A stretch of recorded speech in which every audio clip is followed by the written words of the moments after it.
In the closing days of 2025, President Donald Trump found himself at the center of a historic legal showdown. The Supreme Court, long seen as a pivotal force in American democracy, handed down two major defeats that would reverberate through the halls of power and across the nation.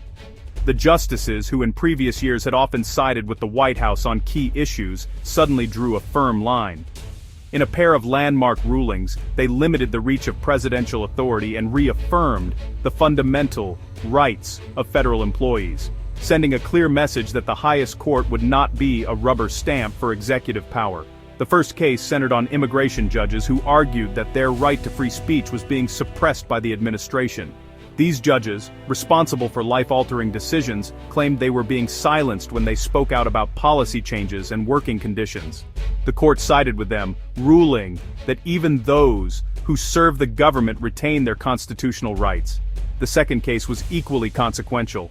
It challenged President Trump's decision to deploy the National Guard into Illinois, despite strong objections from the state's governor. The Supreme Court ruled that the president could not override state authority without clear constitutional grounds, reinforcing the delicate balance between federal and state powers. Both decisions marked a dramatic shift in the court's approach, signaling a new era of judicial independence and a willingness to check executive overreach.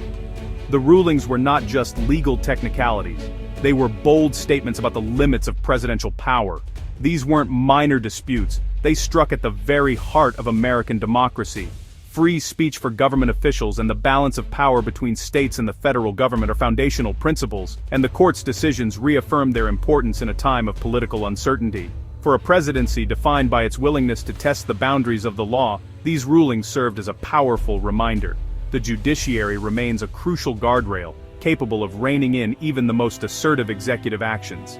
As the year drew to a close, the Supreme Court's message was unmistakable: not even the president is above the law. The decision sent shockwaves through Washington and set new precedents for the future. The legal landscape had shifted dramatically, and the entire nation was watching, aware that the balance of power had been recalibrated in real time.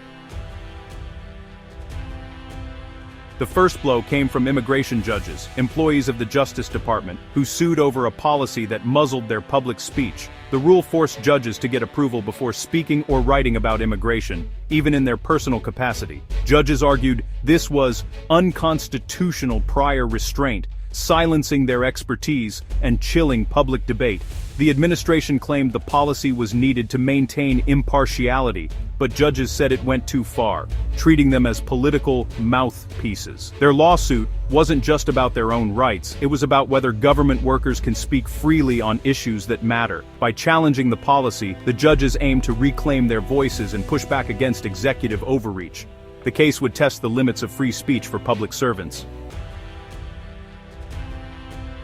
The Trump administration made a determined effort to block the judge's lawsuit from ever reaching a federal courtroom, hoping to keep the dispute out of the public eye and within the confines of administrative agencies. Their legal team argued that the case should be handled through internal administrative channels, not in federal court, insisting that the judiciary had no place in reviewing these types of employment disputes. But the Supreme Court saw things differently. In a significant decision, the justices ruled that the case could move forward in federal court, opening the door for a full hearing on the judge's claims. The court pointed out that the usual administrative process was essentially non-functional.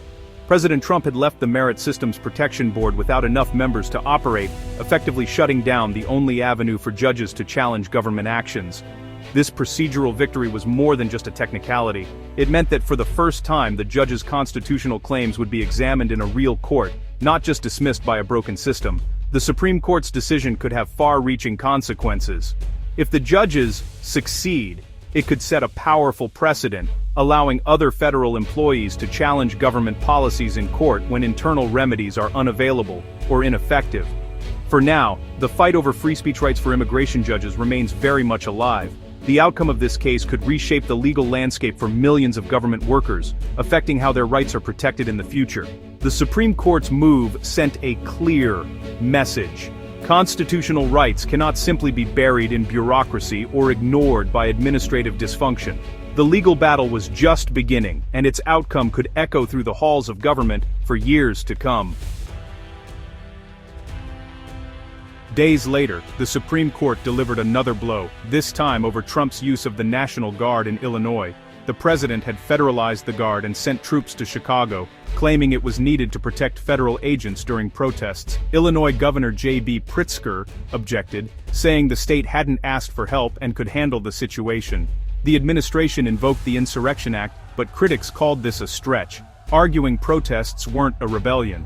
The governor sued, sparking a constitutional showdown over state sovereignty and presidential power. The case forced the court to confront a core question: when can the president override a governor and deploy troops on American soil? The answer would have national consequences. The stakes were high for both state authority and civil liberties. On December 23, the Supreme Court sided with Illinois, blocking Trump's troop deployment. The majority ruled the administration hadn't met the legal threshold for using the military in domestic law enforcement. The decision leaned on the Posse Comitatus Act, which bars the military from policing Americans except in rare cases. The court found the protests didn't justify federal intervention, rebuffing the president's broad claims of authority. Dissenting justices argued for more executive leeway, but the majority emphasized federalism and local control. The ruling clarified, the National Guard is a state force unless federalized under strict, lawful circumstances. For Illinois, it meant no unwanted troops. And for the nation, a reaffirmation of limits on presidential power. The balance between Washington and the states was preserved. Illinois wasn't alone. 2025 saw repeated clashes between the Trump administration and states over the National Guard. Across the country, governors and state officials found themselves in a series of high-stakes confrontations with Washington, each one testing the limits of federal authority and state sovereignty. The National Guard, long seen as a bridge between local communities and national defense, suddenly became a battleground for political power.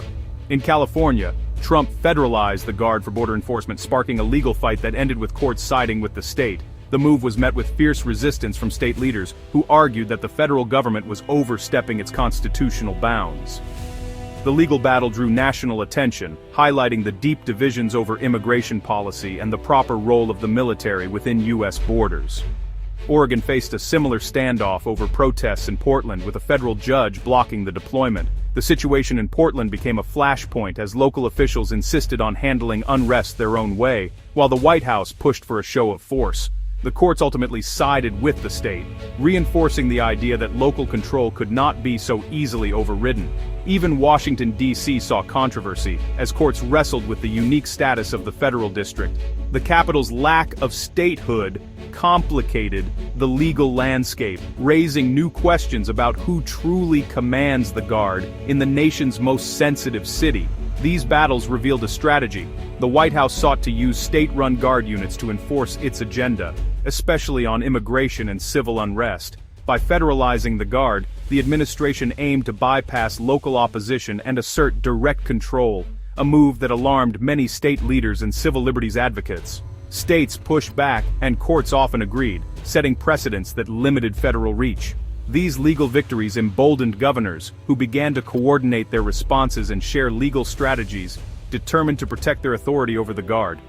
The Supreme Court's Illinois ruling was a response to this nationwide trend, not just a single incident. It reflected a broader recognition that the balance of power between states and the federal government was being renegotiated in real time, with the National Guard at the center of the debate.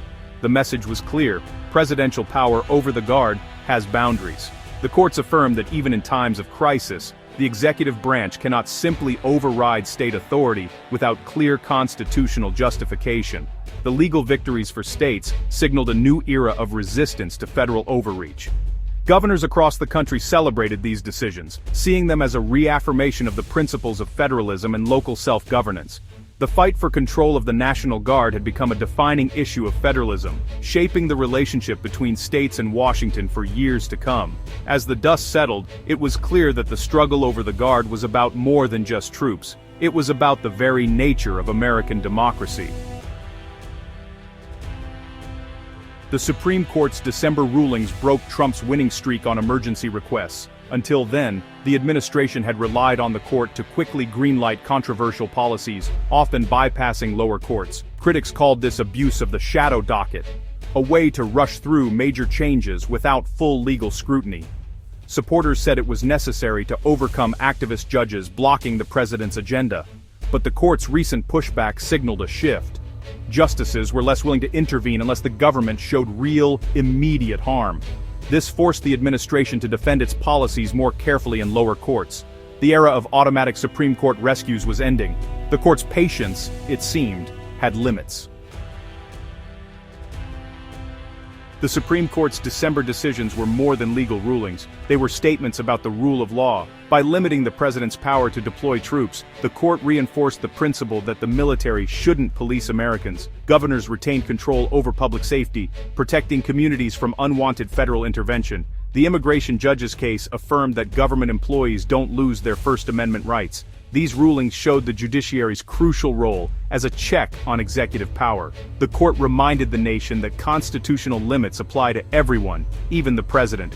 The legal battles aren't over, but the direction has changed. In a democracy, the final word often comes from the Supreme Court, not the White House. The message, the law, not politics, sets the boundaries of power.